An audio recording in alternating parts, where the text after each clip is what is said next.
Hello friends, welcome to home food recipes. આજે આપણે બનાવશું મુંબઈનું ફેમસ સ્ટ્રીટ ફૂડ ચીઝ મસાલા પાઉં, જે ખાવામાં ખૂબ જ ચટપટું હોય છે અને એને બનાવવું પણ ખૂબ જ ઇઝી છે. તમે આને સાંજના નાસ્તામાં જ્યારે ભૂખ લાગે ત્યારે બનાવીને ખાઈ શકો છો કે પછી બાળકોના લંચ બોક્સમાં પણ આપી શકો છો. તો એની સામગ્રી જોઈ લઈએ. ચીઝ મસાલા પાઉં બનાવવા માટે મેં અહીંયા એક મોટી સાઇઝના કાંદાને ઝીણો સમારી લીધો છે. એક મોટી સાઇઝના ટામેટાને મેં ઝીણો સમારી લીધો છે. આ મેં ઝીણું સમારેલું લીલું કેપ્સિકમ લીધું છે, અડધા નંગ જેટલું. ઝીણું સમારેલું લાલ કેપ્સિકમ લીધું છે, એ પણ અડધા નંગ જેટલું છે. જો તમારી પાસે ફક્ત લીલું કેપ્સિકમ હોય તો તમે એ જ યુઝ કરો. આ મેં બટર લીધું છે. પાઉંભાજી મસાલો લીધો છે 1 મોટી ચમચી. મીઠું લીધું છે અડધી ચમચી જેટલું. તીખું લાલ મરચું લીધું છે 1 ચમચી. ઝીણા સમારેલા લીલા ધાણા લીધા છે 2 મોટી ચમચી. આદુ અને લસણની પેસ્ટ 1 ચમચી. જીરું 1/4 ટીસ્પૂન. કાશ્મીરી લાલ મરચું પાવડર લીધું છે 1 ચમચી, આ કલર માટે છે. અને મેં 2 નંગ પાઉં લઈ લીધા છે.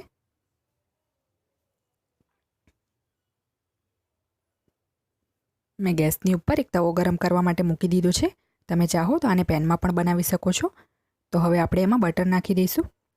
અહીંયા હું 2 મોટી ચમચી જેટલું બટર એડ કરું છું. તો હવે આ બટરને આખા તવા ઉપર સારી રીતે ફેલાવી દઈશું. અને હવે એમાં આપણે જીરું નાખી દઈશું.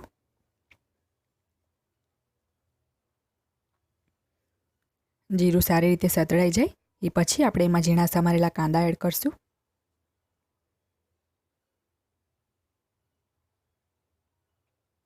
હવે આ કાંદાને આપણે સ્લો ફ્લેમ ઉપર 1 થી 2 મિનિટ માટે સતળાવા દઈશું.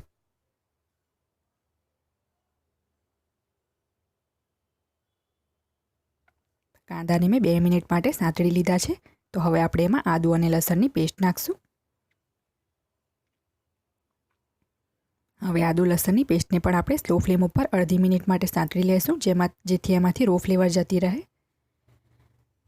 તો આદુ લસણની પેસ્ટ સતળાય એ પછી આપણે એમાં ઝીણા સમારેલા કેપ્સિકમ નાખી દઈશું. તો આ લીલા કેપ્સિકમ નાખી દઈએ. લાલ કેપ્સિકમ પણ નાખી દઈશું.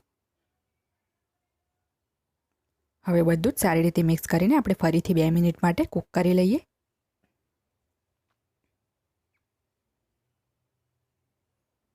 કેપ્સિકમને પણ મેં 1 થી 1.5 મિનિટ માટે કૂક કરી લીધા છે. તો હવે આપણે ઝીણા સમારેલા ટામેટા એમાં નાખી દઈશું.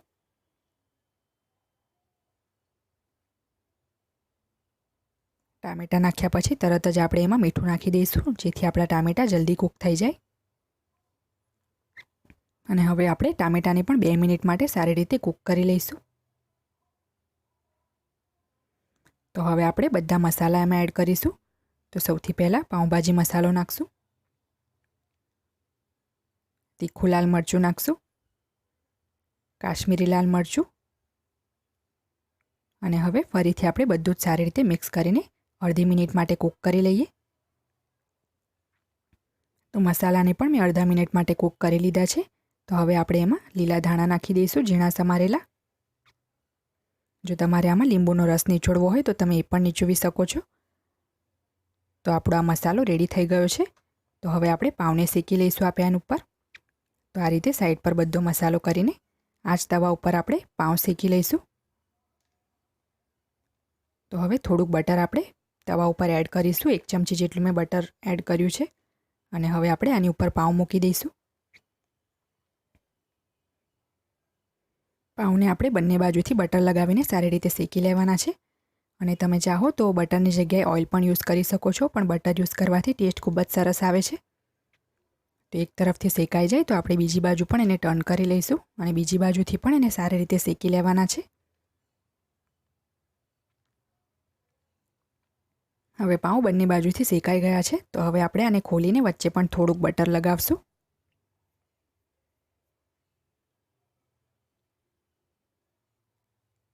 તો હવે આપણે આને પણ ઊંધું કરીને શેકી લઈશું સારી રીતે. પાઉં સરસ શેકાઈ ગયા છે. તો હવે આપણે ફરીથી આને સીધું કરીને અંદર જે મસાલો બનાવ્યો હતો એ એડ કરવાનો છે. તો લાસ્ટમાં જ આપણે આમાં પ્રોસેસ ચીઝ ગ્રેટ કરીશું.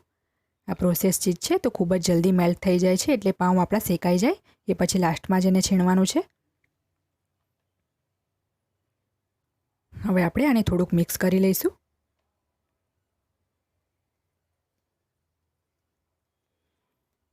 તો હવે આ મસાલાને આપણે પાવની વચ્ચે ફિલ કરી દઈશું.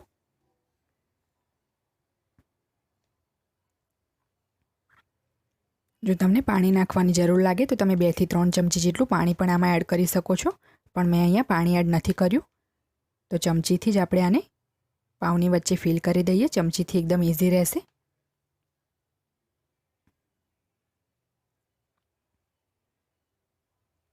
તો આ મસાલો મેં ફિલ કરી લીધો છે. તો હવે પાવની ઉપર પણ આપણે થોડોક મસાલો લગાવી લઈશું.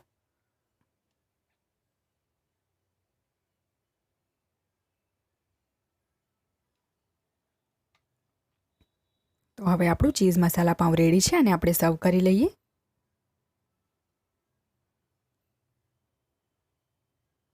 મેં મસાલા પાઉંને સર્વ કરી લીધું છે. તો આની ઉપર પણ આપણે થોડું ચીઝ ગ્રેટ કરી લઈશું.